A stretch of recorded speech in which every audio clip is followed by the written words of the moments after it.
রাধে রাধে বন্ধুরা, কেমন আছো তোমরা সবাই? আশা করি সবাই খুব ভালো আছো। আমরাও কিন্তু ভগবানের কৃপায় ভালোই আছি। আমার নতুন আরও একটি ভ্লগে তোমাদের সবাইকে জানাই অনেক ভালোবাসা, অনেক স্বাগত।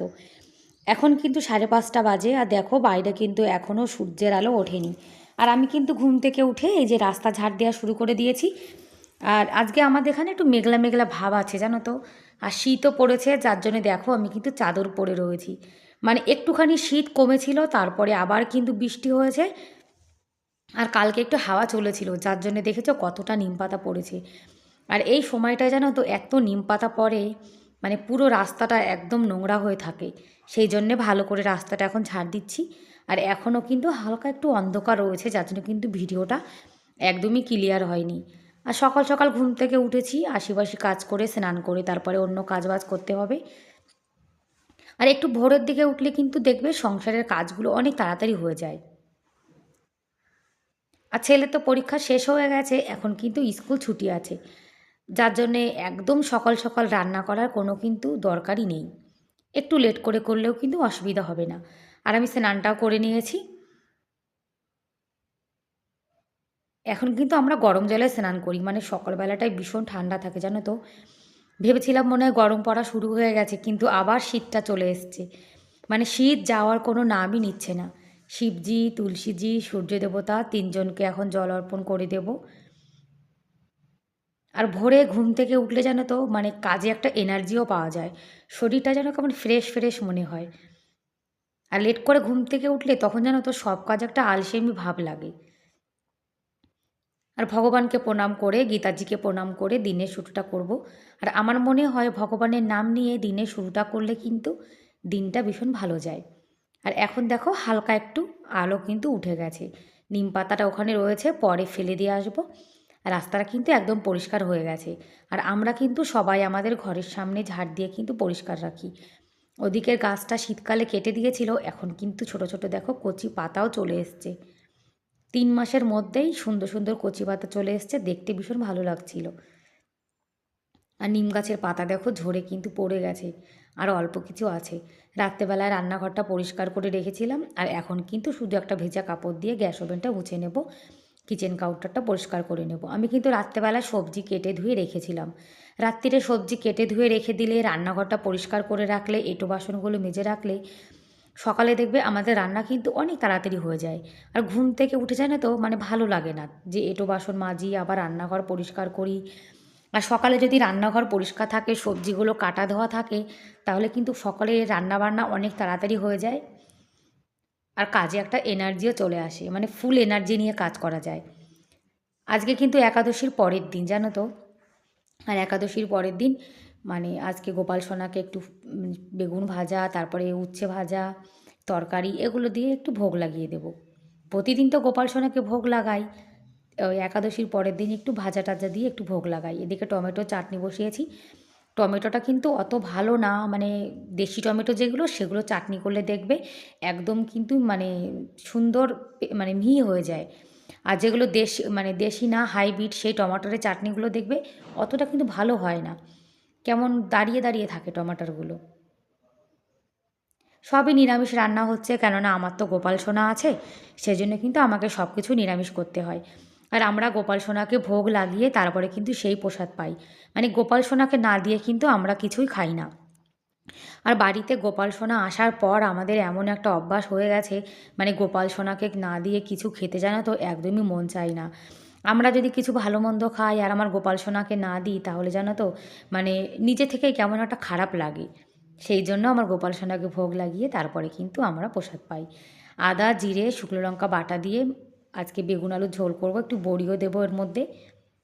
এভাবে বেগুন আলুর তরকারি রান্না করলে কিন্তু ভালো লাগে। আর যে কটা বেগুন একটু কচি কচি ছিল, সেগুলো কিন্তু দেখো আমি একটু লম্বা লম্বা করে কেটেছি, কেননা বেগুন যেন তো অনেক তাড়াতাড়ি গলে যায়। সেই জন্য একটু বড় বড় কেটেছি, যাতে আলু সেদ্ধ হওয়ার সঙ্গে সঙ্গে বেগুনটা একদম চটকে না যায়, একটু আস্ত আস্ত থাকে। নামানোর আগে একটুখানি ধনেপাতা আর গরম মশলার গুঁড়ো দিয়ে কিন্তু তরকারিটা নামিয়ে নেব।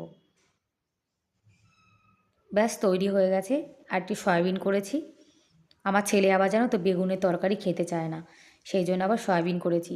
আজকে সয়াবিন, বেগুন ভাজা, বড়ি ভাজা, উচ্ছে ভাজা, টমেটোর চাটনি, এটা দিয়ে কিন্তু অন্ন সেবা দিয়ে দিলাম আমার গোপাল সোনাকে।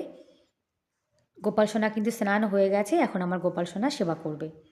গোপাল সোনা কিন্তু প্রতিদিন স্নান করে তারপরে কিন্তু সেবা করে, আর আমরাও কিন্তু স্নান করে তারপরে কিন্তু রান্নাবান্না করি। আর আমার বর, আমার ছেলে সবাই কিন্তু সকালে ঘুম থেকে উঠে ফ্রেশ হয়ে আমরা সবাই কিন্তু স্নান করে নিই। মানে স্নান না করে আমরা কিন্তু একদমই ঘরে আসি না, জানো তো। অনেকে দেখেছি ফ্রেশ হয়ে সেই জামাকাপড় পরেই কিন্তু ঘর দিয়ে ঘোরাফেরা করে, কিন্তু আমরা সেরকম করি না।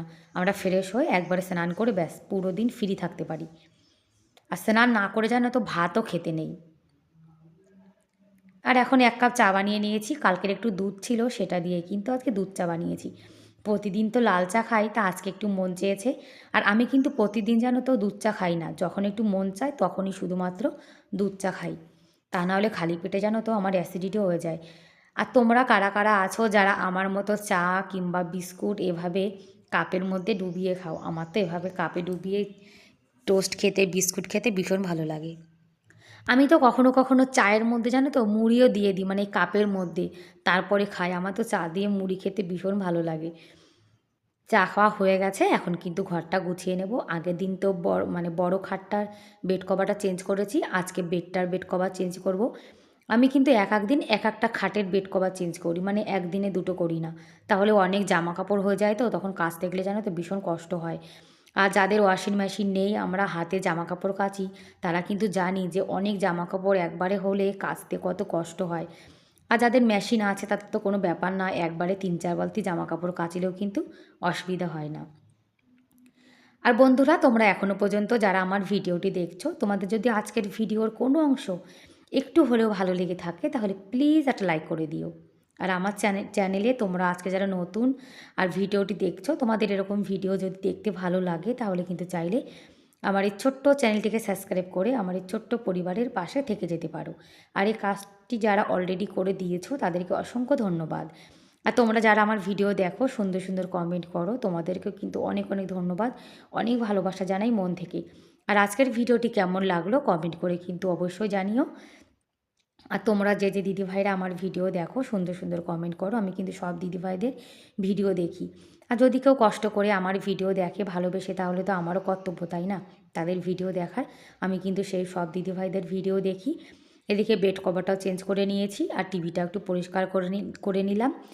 আর কি জানো তো, ঘরে প্রতিদিন কিন্তু সকালের দিকে আমি পরিষ্কার করি, তারপরেও এত ধুলো কোথা থেকে চলে আসে বোঝাই যায় না।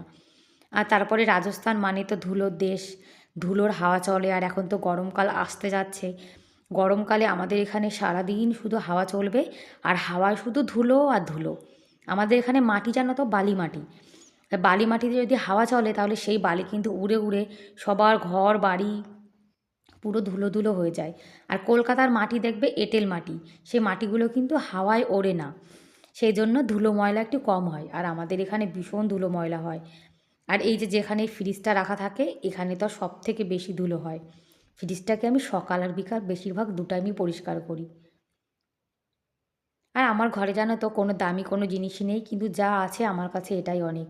আর এটাকে কিন্তু আমি যত্ন করে রাখি, মানে আমাদের কাছে যা আছে সেটা নিয়েই কিন্তু আমাদের খুশি থাকা দরকার। আর এই ছোট্ট সংসারটাকে কিন্তু আমি নিজের মতো করে গুছিয়ে নিয়েছি।